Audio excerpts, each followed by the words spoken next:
السلام عليكم ورحمة الله وبركاته، اخواتي الزملكاوية في كل مكان.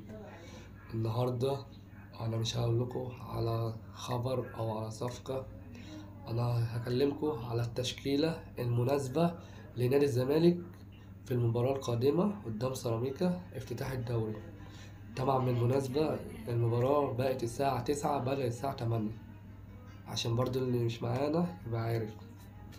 طب ايه هي التشكيلة؟ بسم الله الرحمن الرحيم. في حراسة المرمى المهدي سليمان. هتقولي ليه؟ طب المهدي سليمان جون لسه جاي، عنده طموح طويل، عايزين نعتمد عليه في العرضيات والكلام ده كله، ان سيراميكا بتلعب على العرضيات. باك يمين هيبقى عمر جابر، مفيش اختلاف عليه، وباك شمال محمود بنتايج ايضا مفيش اختلاف عليه. في خط الوسط 3 هناخد منهم 2، حسام عبد المجيد اساسي، لا الونش جنبه لا محمد اسماعيل جنبه، مفيش تالت معاه. في نص الملعب بقى عبد الله السعيد، محمد شحاتة، واحمد حمدي.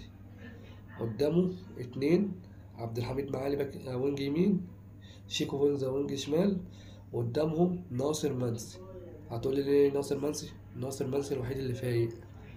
هتقولي ليه؟ طب مش عدي الدباغ؟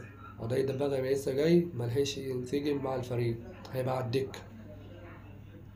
طب ايه الاختلافات اللي ممكن تختلف؟ هيبقى في نص الملعب ممكن يحط هو دونجا وشحاتة جنب بعض عشان سيراميكا فريق تقيل، ويلعب قدامه عبد الله السعيد ويشيل احمد حمدي.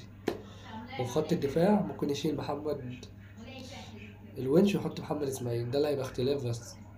وفي راس الحربة زي ما هو ناصر منسي، لو حب يغير ممكن يبقى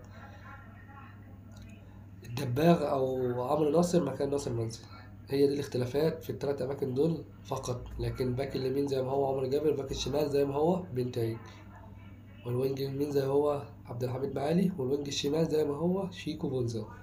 دول الأماكن الأساسية، والجول زي ما هو المهدي سليمان. وأنا بطلب منكم كزملكاوية، طبعا كل الزملكاوية فاهمين كورة، مصر عموما كلها بقت فاهمة كورة وكلها مدربين. أنا بطلب لو في حد فيكم ليه تشكيل معين حطه لنا، وانا هرد واقول لكم ايه الاختلاف والكلام ده كله. حطوا لنا في كومنت ولا حاجه، كل واحد زي ما كان يحط التشكيله المناسبه ليه للمباراه. السلام عليكم.